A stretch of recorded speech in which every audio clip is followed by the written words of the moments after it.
Assalamualaikum warahmatullahi wabarakatuh. Perkenalkan, nama saya Rahmatulia. Saya dari Pendidikan Guru Madrasah Ibtidaiyah dari angkatan 2021 dari kelas A. Di sini saya mengambil materi Majmukan Agama, Ras dan Etnis, Asal dan Penyebarannya. Berikut adalah penjelasannya. Negara Indonesia merupakan negara yang majemuk, di mana memiliki sangat banyak perbedaan, yaitu perbedaan agama, perbedaan ras maupun etnis. Perbedaan agama di sini di Indonesia terdapat 6 agama, yaitu yang pertama agama Islam, agama Kristen, agama Katolik, agama Hindu, dan agama Buddha, dan agama Konghucu. Sedangkan ras di Indonesia terdapat ada 3 macam, yaitu ras Melanesoid, ras Mongoloid, dan ras keturunan dari negara asing. Kemudian etnis di Indonesia berasal berdasarkan asal dan penyebarannya. Terdapat suku Jawa, Batak, Bugis, Betawi, dan masih banyak lagi. Kemajemukan di sini bisa diartikan yaitu suatu keanekaragaman atau keberagaman. Nah, di sini manusia merupakan sebagai makhluk Tuhan yang tetap berjenis satu. Tetapi di sini dijelaskan bahwa manusia memang merupakan satu jenis, tapi memiliki ciri khas atau perbedaan sendiri-sendiri setiap golongan. Karena makhluk manusia adalah makhluk individu yang setiap individu memiliki ciri khas tersendiri. Selain itu, makhluk individu atau manusia juga merupakan makhluk sosial, yaitu di mana masih membutuhkan orang lain dalam kehidupan mereka. Macam-macam agama yang ada di Indonesia. Nah, di Indonesia terdapat 6 agama yang diakui oleh negara, yaitu yang pertama agama Islam, yang kedua agama Kristen, yang ketiga agama Katolik, yang keempat agama Hindu, yang kelima agama Buddha, dan yang terakhir yaitu agama Konghucu. Nah, di sini yang pertama yaitu agama Islam. Agama Islam merupakan agama yang dibawa oleh Nabi terakhir kita, yaitu Nabi Muhammad SAW, yang merupakan Nabi terakhir. Nah, agama Islam ini menggunakan kitab suci yaitu Al-Quran.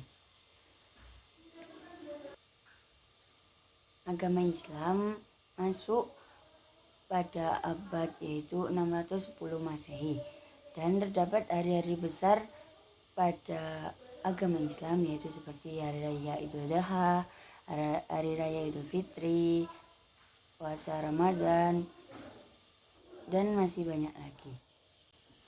Kemudian yang kedua yaitu agama Kristen. Agama ini pertama kali muncul di Belanda pada abad ke-16 yang dipengaruhi oleh ajaran Calvinisme dan Lutheran. Agama ini memiliki kitab suci yaitu Alkitab,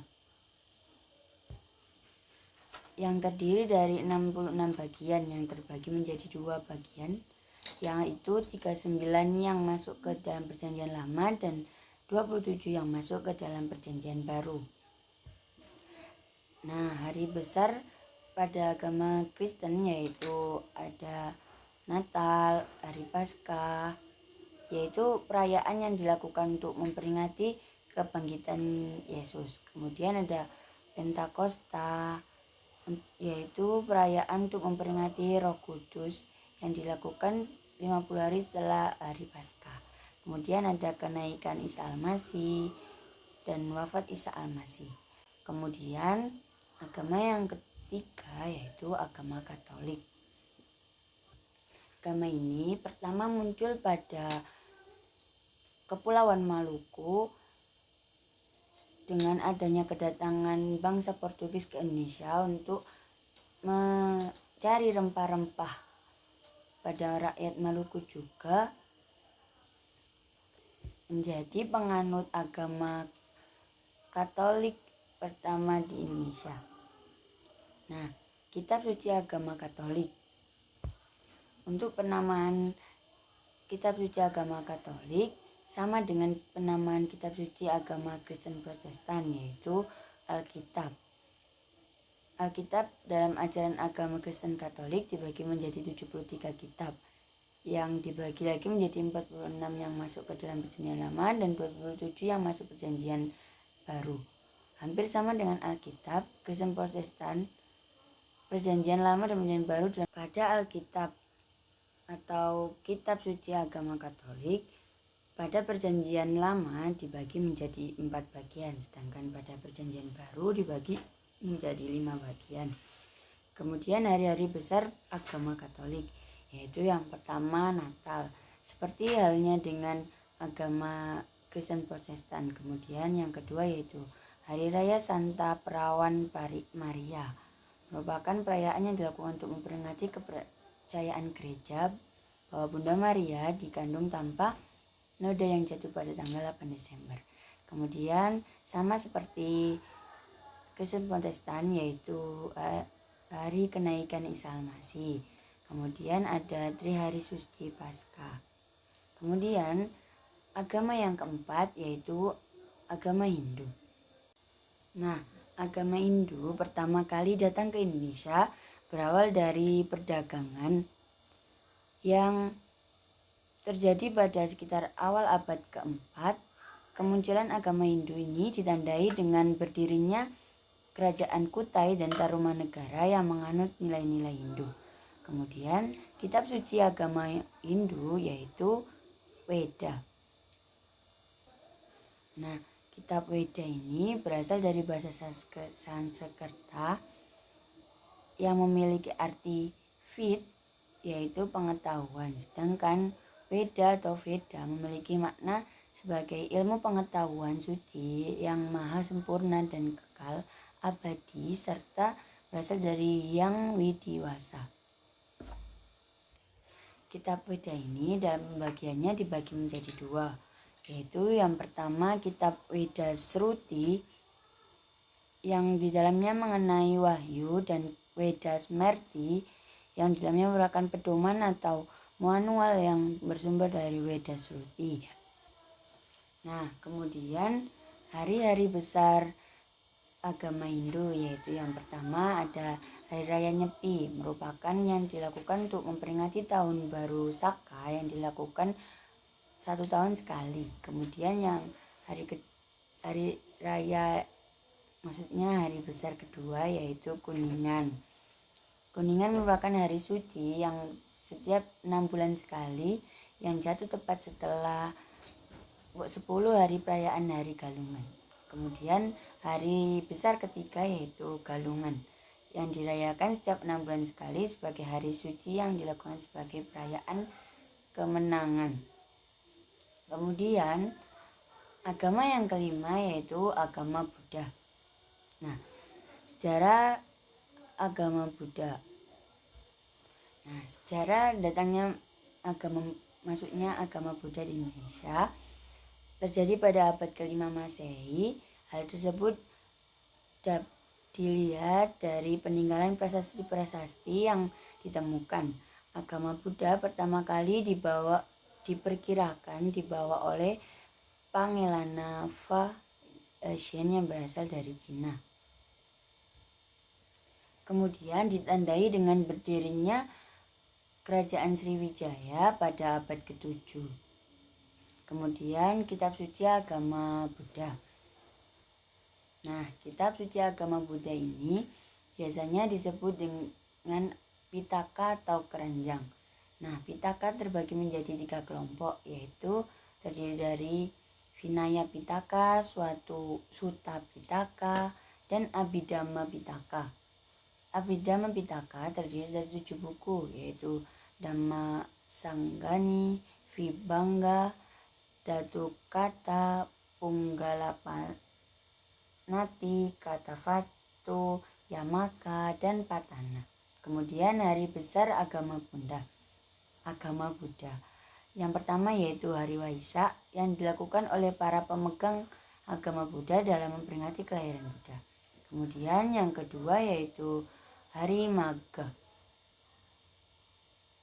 Hari Magha ini merupakan perayaan yang dilakukan oleh para penganut agama Buddha yang dirayakan dalam bentuk upacara keagamaan. Kemudian yang ketiga yaitu Hari Asada, merupakan perayaan yang dilakukan untuk memperingati pertama kalinya Buddha Gautama mengajarkan Dharma kepada 5 petapa. Kemudian agama yang keenam yaitu Konghucu. Nah, agama Konghucu ini pertama kali masuk ke Indonesia pada abad ke-17, yaitu ditandai dengan berdirinya bangunan tua di Pontianak yang menjadi tempat pemujaan bagi para penganut ajaran tersebut. Nah, selanjutnya yaitu kitab suci agama Konghucu. Agama Konghucu memiliki 2 kitab, yaitu kitab Sisu dan kitab Wujing. Kitab Sisu secara langsung bersumber dari Nabi Kongcu hingga Mengji, sedangkan kitab Wujing bersumber dari para nabi purba dan Raja Suci. Kemudian yang ketiga yaitu hari besar agama Konghucu. Yang pertama yaitu tahun baru Imlek, yang biasanya diperingati pada tanggal 1 bulan Imlek. Dalam melakukan perayaan ini, biasanya orang yang lebih muda memberikan salam kepada yang lebih tua. Kemudian yang kedua yaitu hari besar Cap Gomeh, merupakan hari raya yang diperingati dengan melakukan upacara sembahyang yang jatuh pada tanggal 15 bulan 1 Imlek sebagai bentuk ucapan terima kasih dan memulai kehidupan baru kepada Tuhan. Kemudian hari raya yang ketiga yaitu Cengbeng yang jatuh pada tanggal 5 April atau bulan ketiga Imlek, merupakan kegiatan membersihkan makam dan menata makam yang rusak. Nah, selanjutnya yaitu macam-macam ras yang ada di Indonesia. Sebelumnya, apa sih pengertian ras itu? Nah, ras berasal dari bahasa Prancis, Italia yaitu raza, yang artinya pembedaan variasi penduduk berdasarkan tampilan fisik. Tampilan fisik ini bisa berupa bentuk dan warna rambut, warna kulit, warna mata, bentuk mata, dan bentuk tubuh. Adapun istilah dalam bahasa Inggris adalah race refers to a category of people regards as socially distinct because they share genetically transmitted traits believed to be important by people with power and influence in a society. Yang artinya ras menunjuk kepada kelompok orang yang dipandang berbeda secara sosial karena mereka memiliki atau membagi sifat-sifat disalurkan secara genetik, dipercaya menjadi penting oleh orang dengan kekuatan dan berpengaruh dalam masyarakat. Dengan kata lain, ras berarti golongan penduduk suatu daerah yang mempunyai sifat-sifat keturunan tertentu berbeda dengan penduduk daerah lain. 4 ras merupakan anugerah dari Allah SWT, yang mana manusia dijadikan berbangsa-bangsa untuk saling membedakan dan saling mengenal. Dalam ras tidak ada ukuran tinggi rendah, karena ras adalah identitas kodrat yang akan selalu dimiliki oleh manusia. Kemudian yang kedua yaitu macam-macam ras yang ada di Indonesia. Indonesia merupakan negara yang demografis atau terdiri atas berbagai kelompok ras dan suku bangsa.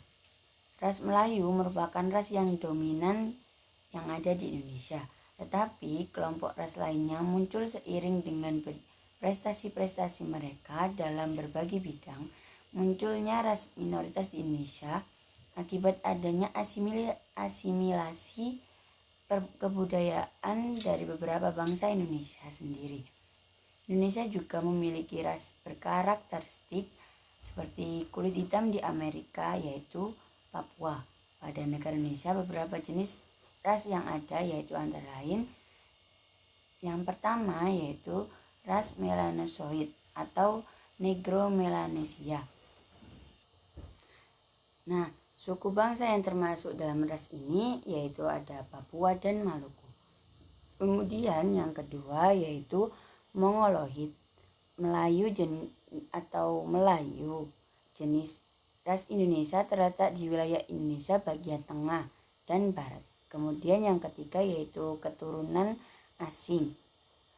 Yang termasuk di dalam kelompok ini adalah orang Cina atau ras Mongoloid induk dan keturunan Arab, Pakistan, dan India atau ras Kaukasoid. Kemudian selanjutnya yaitu macam-macam etnik di Indonesia. Nah, sebelumnya apakah kalian tahu etnik itu apa? Menurut KBBI, etnik atau etnis merupakan kelompok sosial dalam sistem sosial atau kebudayaan yang memiliki arti kedudukan tertentu karena keturunan, adat, agama, bahasa, dan lain sebagainya. Menurut Kodratningrat pada 2007, etnis atau suku merupakan suatu kesatuan sosial yang dibedakan dari kesatuan yang lain berdasarkan akar dan identitas kebudayaan, terutama bahasa. Dengan kata lain, etnis adalah kelompok manusia yang terikat kesadaran dan identitas sosial, dari seringnya dikuatkan oleh kesatuan bahasa. Nah, yang pertama yaitu etnis berdasarkan persebaran suku bangsa di Indonesia. Nah, berdasarkan persebaran suku bangsa di Indonesia, suku bangsa tersebar di Indonesia merupakan warisan dari sejarah bangsa Indonesia atau warisan dari nenek moyang kita. Untuk persebarannya dipengaruhi oleh beberapa faktor, yaitu faktor geografis, perdagangan, dan masa penjajahan. Nah, yang pertama yaitu faktor dari faktor geografis ini yang mempengaruhi yaitu negara Indonesia merupakan berbentuk kepulauan dan perbedaan bentuk muka bumi. Nah, yang kedua yaitu faktor perdagangan internasional. Pada zaman dahulu, Indonesia menjadi pusat perdagangan bagi negara-negara asing karena memiliki rempah-rempah dan memiliki letak yang strategis. Para pedagang asing banyak yang datang ke Indonesia ingin memiliki corak budaya dan agama yang berbeda. Hal ini menyebabkan terjadinya proses akulturasi unsur kebudayaan dan agama. Kemudian faktor yang ketiga yaitu masa penjajahan. Nah, pada zaman dahulu Indonesia pernah dijajah oleh Belanda dan Jepang. Nah, hal ini sehingga menyebabkan perilaku adat istiadat rakyat Indonesia terpengaruhi. Nah, yang terakhir yaitu macam-macam etnis di Indonesia. Yang pertama yaitu ada suku Jawa. Nah, suku Jawa merupakan suku terbesar yang ada di Indonesia. Jumlahnya ada sekitar 40,2% dari penduduk Indonesia. Suku Jawa ini merupakan gabungan dari suku Jawa, Osing, Tengger, Samin, Bawean atau Boyan, Naga, Ngaring, dan suku-suku lainnya di Provinsi Jawa Timur, Jawa Tengah, dan Daerah Istimewa Yogyakarta. Nah, kemudian yang kedua yaitu ada suku Sunda. Suku Sunda merupakan suku yang populasinya mencapai 15,5% dari penduduk Indonesia atau terbesar kedua setelah suku Jawa. Suku Sunda mempunyai beberapa tarian yang populer, yakni tari jaipong, tari topeng, dan tari rampak rendang. Nah, yang ketiga yaitu ada suku Batak. Nah, suku Batak ini menduduki peringkat ketiga suku terbesar yang ada di Indonesia. Suku Batak ini memiliki 3,6% dari seluruh penduduk Indonesia. Suku ini berasal umumnya tinggal di Sumatera Utara. Suku Batak memiliki sub-suku, yakni suku Batak Mandailing, Batak Toba, Batak Tapanuli, Batak Angko, Lakaro, dan lain-lain. Kemudian yang keempat ada suku Bugis. Suku Bugis berasal dari Pulau Sulawesi. Terdapat suku Bugis yang jumlahnya populasinya 2,7% dari populasi penduduk Indonesia. Suku Bugis mendiami Provinsi Sulawesi Selatan. Kemudian yang kelima yaitu suku Asmat. Nah, suku Asmat merupakan salah satu suku terbesar di Papua. Suku ini tinggal di rumah adat yang disebut rumah Ceo. Di dalam rumah adat juga disebut rumah bujang ini tersimpan senjata suku Asmat, yakni tombak, panah untuk berburu, dan noken. Kemudian yang keenam yaitu suku Ambon. Nah, suku Ambon memiliki atau mendiami Provinsi Maluku. Suku ini dikenal aktif melaut karena kondisi geografis di wilayah Maluku berupa kepulauan. Ciri khas suku Ambon adalah menggunakan alat musik tifa. Tifa mirip dengan gendang yang dimainkan secara dipukul. Kemudian yang ketujuh yaitu suku Dayak. Suku Dayak merupakan suku yang mendiami Pulau Kalimantan. Sub-sukunya juga beragam, mulai dari Dayak Kanayatan, Dayak Bubung, Dayak Angan, dan lain sebagainya. Suku ini memiliki rumah adat yang khas, yang disebut sebagai rumah bentang. Bentuknya seperti memanjang dan didiami beberapa keluarga. Kemudian yang kedelapan ada suku Bali. Nah, suku Bali adalah suku mayoritas yang mendiami Pulau Bali. Nah, selain mendiami di Bali, suku ini juga mendiami di provinsi Indonesia yang lainnya seperti Lampung, Bengkulu, dan Nusa Tenggara Barat. Nah, ini terjadi akibat program transmigrasi. Suku Bali umumnya menganut agama Hindu dan memiliki ciri khas mahir dalam memproduksi kesenian, mulai dari seni tari, seni musik, lukis, hingga seni ukiran dapat dilakoni suku Bali. Kemudian yang kesembilan yaitu suku Minang. Nah, suku Minang mendiami wilayah Sumatera Barat. Suku Minang memiliki ciri khas, memiliki rumah adat yang luas, dan memiliki nama rumah gadang. Selain itu, mereka juga memiliki pakaian adat unik yang digunakan dalam pernikahan. Untuk perempuan disebut bundo kanduang, sedangkan yang laki-laki menggunakan deta. Kemudian yang terakhir yaitu suku Betawi. Nah, suku Betawi merupakan suku yang bangsa yang mendiami wilayah DKI Jakarta dan sekitarnya. Suku Betawi ini dikenal sebagai hasil perkawinan dari beberapa suku bangsa dan etnis. Ciri khas suku Betawi seperti kesenian gambang kromong yang memadukan budaya Tionghoa, Arab, Melayu, Portugis, dan Belanda. Baik, itu saja penjelasan dari saya. Kurang lebihnya mohon maaf. Wassalamualaikum warahmatullahi wabarakatuh.